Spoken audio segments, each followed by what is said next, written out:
अस्सलाम वालेकुम dear students, course code 14295405 Allama Iqbal open university business mathematics और simple mathematics chapter number 3 equations.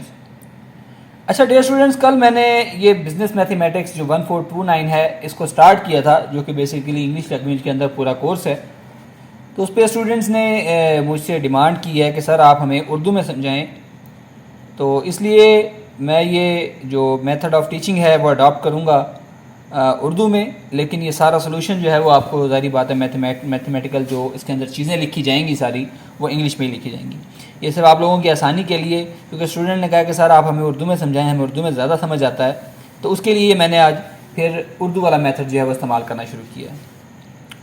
Dear student, आज हम इसका 3.4 टॉपिक है थर्ड चैप्टर का, जो है कि solving the second degree equations with one variable.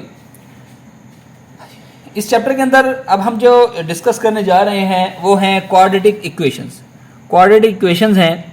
अब क्वाड्रेटिक इक्वेशन होती क्या है कि a quadratic equation is an equation of second degree with one variable. ठीक है, कि ऐसी इक्वेशन जिसके अंदर 2 डिग्री जो है होना चाहिए हमारे पास और एक वेरिएबल अवेलेबल हो। जैसे कि हमारे पास इसकी स्टैंडर्ड फॉर्म दी हुई है ax² plus bx plus c equal to 0। इसमें x जो है वो सिंगल वेरिएबल, जिसका हम ऊपर वन वेरिएबल जिक्र कर रहे हैं, तो x जो है इसमें वो वेरिएबल है, जबकि इसमें a b और c जो है वो कांस्टेंट हैं। ये है इसकी स्टैंडर्ड फॉर्म, यानी कि जब भी आपसे कोई कहे कि क्वाड्रेटिक इक्वेशन की जो है स्टैंडर्ड फॉर्म क्या है, तो आप बताएंगे ये उसकी स्टैंडर्ड फॉर्म है। चलिए डियर स्टूडेंट्स, अब हम इसके नेक्स्ट तरफ चलते हैं, method to solve the quadratic equations. ठीक है, उसके ऊपर हम आते हैं। चलिए क्वाड्रेटिक इक्वेशन को हम यहाँ रहने देते हैं। अच्छा, 3.41 टॉपिक है कि methods to solve quadratic equation. तो स्टूडेंट्स, हम इस चैप्टर में पहले हम देखेंगे कि असल में क्वाड्रेटिक इक्वेशन को सॉल्व करने के लिए हमारे पास एक क्वाड्रेटिक फार्मूला होता है, जिसको आगे हम जाके डिस्कस भी करेंगे। उसकी जो फॉर्म होती है वो होती है x equal to minus B plus minus B square minus 4ac का स्केयर रूट ओवर 2a, यानी minus B plus minus B square minus 4ac का जजर बटा 2a। ये है इसका स्टैंडर्ड फार्मूला। अब इसके ऊपर इसकी 3 कंडीशन निकलती हैं क्वाड्रेटिक इक्वेशन की। नंबर 1 ये है कि ये जो इसका अंदर वाला पार्ट है बी स्केयर माइनस 4ac, अगर ये ग्रेटर देन 0 हो। स्टूडेंट, आई होप कि आपको इस निशान का पता होगा कि जिसका मुंह जिस तरह खुला हुआ होता है, इसका मतलब है कि वो वाली वैल्यू जो है बड़ी है। अब देखें, इसका मुंह इस तरफ खुला हुआ है, तो ये वाली वैल्यू बड़ी है, ये जो है 0 से छोटी है। यानी कि अगर बी स्केयर माइनस 4ac की वैल्यू 0 से बड़ी होगी, तो हमारे पास जो दोनों उसके डिस्टिंक्ट जो आंसर आएंगे वो रियल और डिस्टिंक्ट रूट आएंगे। डिस्टिंक्ट मतलब एक दूसरे से अलग अलग। वो कहते हैं कि अगर आपके पास यही बी स्केयर माइनस 4ac अगर 0 के बराबर है, तो जो आपके पास इसके रूट्स आएंगे, इन जो इसके 2 आंसर आएंगे वो या इक्वल हो, वो तो इक्वल होंगे और रियल होंगे। ठीक हो गया। अच्छा, तीसरी बात कहता है कि अगर बी स्केयर माइनस 4ac 0 से छोटा हो, जैसे मैंने आपको बताया था कि जिसकी तरफ मुंह खुला हुआ होता है वो साइड बड़ी होती है, और जिसकी तरफ ये जो एरो का निशान होता है ये साइड छोटी। तो मैंने क्या बताया कि बी स्केयर माइनस 4ac छोटा है 0 से, तो फिर हमारे पास कोई भी रियल रूट नहीं होगा। ठीक है स्टूडेंट्स, चलें अब मैं जो इस चैप्टर के अंदर आपको बताने जा रहा हूँ वो ये बताने जा रहा हूँ कि methods to solve quadratic equation. देखिए, किसी भी क्वाड्रेटिक इक्वेशन को सॉल्व करने के 3 मेथड होते हैं।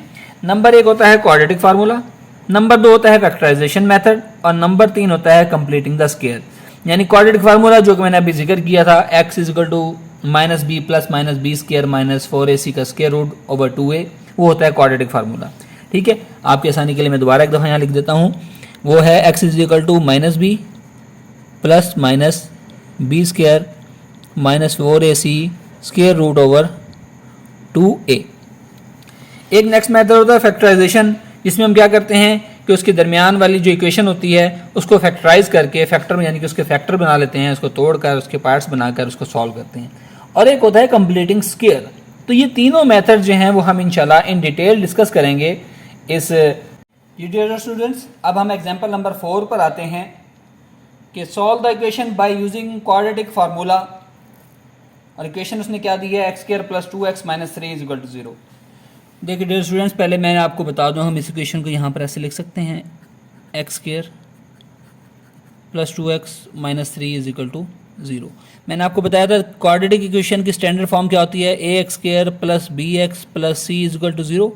अब ये देखें, ये इक्वेशन और ये इक्वेशन आपस में आपको बराबर नज़र आ रही हैं। यस, अब देखिए इधर एक्स स्क्वायर मौजूद है, इधर एक्स स्क्वायर मौजूद है। अगर मैं इसके साथ 1 लगा दूँ तो ए किसके बराबर हो गया हमारे पास, ए बराबर हो गया 1 के बराबर। यहाँ पर भी एक्स है, यहाँ पर भी एक्स है, तो बी किसके बराबर हो गया, 2 के बराबर हो गया।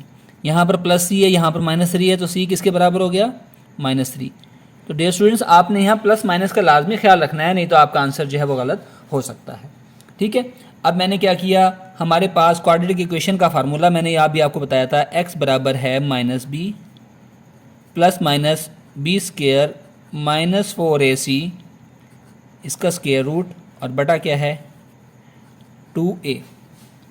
हमारे पास तमाम वैल्यूज़ मौजूद हैं, हम उनकी कीमत पुट करेंगे।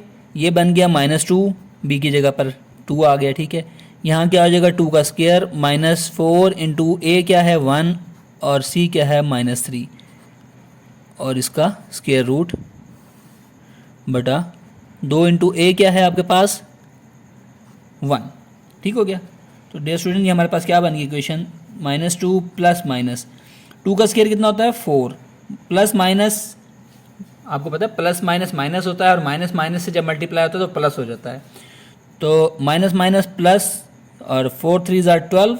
ठीक है, और ये बटा हमारे पास क्या बच गया, सिर्फ 2 बच गया। ठीक है डियर स्टूडेंट्स, अब हम इसको सिंप्लीफाई करके लिख सकते हैं इसको मज़ीद, -2 plus minus 16 square root over 2।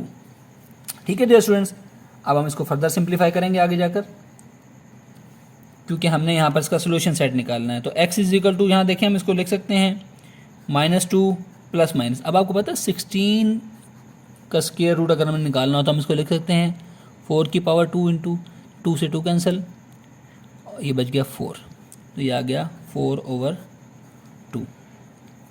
अब यहाँ से हमारे पास 2 पार्ट बन जाते हैं, x -2 ऊपर वाला प्लस 4 बटा 2। ठीक है, दूसरा क्या बनता है x -2 ये -4 ओवर 2, यहाँ से x की वैल्यू क्या निकली 2 ओवर 2, यहाँ से x की वैल्यू क्या निकली -2 -4 -6 ओवर 2। ये स्टूडेंट यहाँ आपने कंफ्यूज नहीं होना, देखिए मैंने ऊपर आपको बताया कि जब माइनस माइनस से मल्टीप्लाई होता है तब वो प्लस हो जाता है, लेकिन जब माइनस 2 वैल्यू आपस में माइनस हो रही हैं तो सिंपल माइनस ही रहती हैं, उसके अंदर कोई चेंज नहीं आता। यहाँ से हमारे पास x की मज़ीद वैल्यू क्या निकल आई, x बराबर है 1 के और x बराबर है -3 के, क्योंकि 2 1 ज़ार 2 2 3 ज़ार 6। तो हमारे पास सोल्यूशन सेट जो है वो आगे डियर स्टूडेंट आपने हमेशा सोल्यूशन सेट की फॉर्म में इसका आंसर लिखना है, क्योंकि इसके 2 आंसर आते हैं, 1 एंड -3, ये इसका आंसर हो गया। तो ये डियर स्टूडेंट्स वो क्वेश्चन था जिसको हमने क्वाड्रेटिक फार्मूले के हवाले से सॉल्व किया है। ठीक हो गया। अब हम नेक्स्ट पार्ट पर आते हैं। नेक्स्ट हमारे पास एग्जांपल है, जैसे कि मैंने आपको बताया था इसके डिफरेंट मेथड्स हैं क्वाड्रेटिक इक्वेशन को सॉल्व करने के लिए। अब उसने solve the equation by factorisation method. Same वही सिंपल वही क्वेश्चन है जो अभी हम पीछे करके आए हैं, लेकिन इस दफ़ा फ़र्क सिर्फ क्या आएगा, फ़र्क सिर्फ ये आएगा कि यहाँ पर हम फैक्टराइजेशन से करेंगे। इसको समझाने का मकसद देखें, ये सिंपल वही क्वेश्चन है जो हम पीछे करके आए हैं, सिर्फ अब हम यहाँ पर मेथड चेंज करेंगे कि उसने हमारे पास यहाँ पे सोल्यूशन पे आते हैं हम इसके।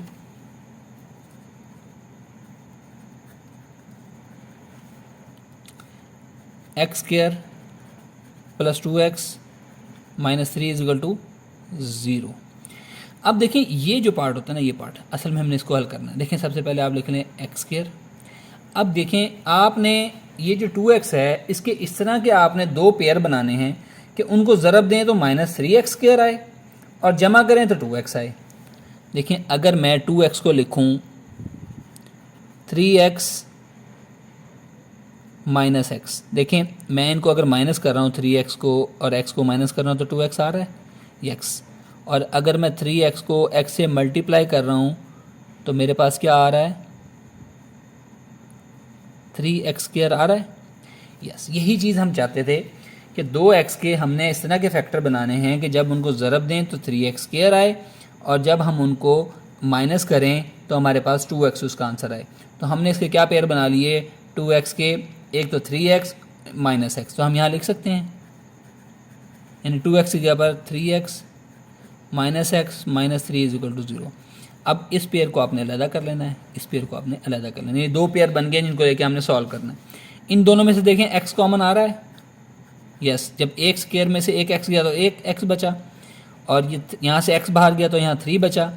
अब इसमें से देखें माइनस दोनों में माइनस कॉमन आ रहा है और इन दोनों में कोई चीज़ कॉमन है नहीं, कोई चीज़ कॉमन नज़र नहीं आ रही क्योंकि एक तरफ x है एक तरफ -3 है। तो अगर मैं यहाँ पर सिर्फ 1 कॉमन ले लूँ तो अंदर क्या बच जाएगा x + 3 = 0। अच्छा डियर स्टूडेंट, यहाँ पर मैं आपको एक चेक बताता जाऊँ कि अगर आपके पास ये फैक्टराइजेशन मेथड के अंदर ये अंदर वाले दोनों आंसर सेम आ रहे हैं तो आपका करेक्शन सही लाइन के ऊपर जा रहा है। अगर ये दोनों आंसर आपके ठीक नहीं आ रहे, बराबर नहीं आने आया, यहाँ पर x + 3 है, यहाँ x - 3 आ जाए तो उसका मतलब आपका क्वेश्चन गलत जा रहा है। अब देखें यहाँ हमारे पास ये x + 3 दोनों में कॉमन है तो x + 3 कॉमन आ गया, अंदर क्या बच गया, ये x बच गया, ये -1 बच गया = 0। तो अब हम इसको लिख सकते हैं x = 3 = 0। देखें जब दो चीज़ें, आप याद रखिएगा, जब a ज़रा b = 0 के हो तो या तो a 0 के बराबर होगा या b 0 के बराबर होगा। ये सेम वही सिचुएशन है कि x = 3 × x - 1 = 0, तो x = 3 0 के बराबर है या x - 1 जो है वो 0 के बराबर है। यहाँ से x की वैल्यू ये +3 है, इधर जाकर क्या हो जाएगी -3 हो जाएगी। ये x की वैल्यू यहाँ पर -1 है, दूसरी जाकर +1 हो जाएगी। तो हमारे पास सोल्यूशन सेट क्या आ गया,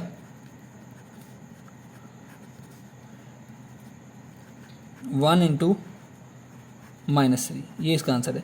तो डियर स्टूडेंट, आप पिछले क्वेश्चन से इसको मैच करके देख लीजिएगा, उसमें भी यही आंसर आया था। अब इसका फैसला आपने करना है कि इसमें से आसान क्वेश्चन कौन सा है, क्वाड्रेटिक फार्मूला ज़्यादा आसान है या फैक्टराइजेशन ज़्यादा आसान है। कल नेक्स्ट टॉपिक में अंदर हम जो है इसका जिक्र करेंगे, जो इसका तीसरा मेथड है कि कंप्लीटिंग स्क्वायर से कैसे होता है। ये 3 मेथड आपके पास आ जाएंगे। अगर वो आपको सिंपल कहता है कि आपने सिर्फ इक्वेशन को सॉल्व करना है, क्वाड्रेटिक इक्वेशन को, तो आपकी मर्जी है, आप क्वाड्रेटिक फार्मूला लगाएं, आप फैक्टराइजेशन करें, या आप उसके ऊपर जो है वो कंप्लीटिंग स्क्वायर वाला फार्मूला लगाएं। लेकिन जब वो फिक्स कर दे, जैसे इस क्वेश्चन के अंदर उसने फिक्स किया, इस वाले क्वेश्चन के अंदर कि आपने फैक्टराइजेशन ही मेथड ही इस्तेमाल करना है, जब वो फैक्टराइजेशन मेथड को फिक्स कर देगा तो फिर आपने इसके अलावा कोई और नहीं करना। तो डियर स्टूडेंट, आई होप कि आपको ये लेक्चर समझ आया होगा। इंशाल्लाह कल हम नेक्स्ट लेक्चर में मज़ीद डिटेल के साथ हाजिर होंगे। अल्लाह हाफिज़, अस्सलाम वालेकुम।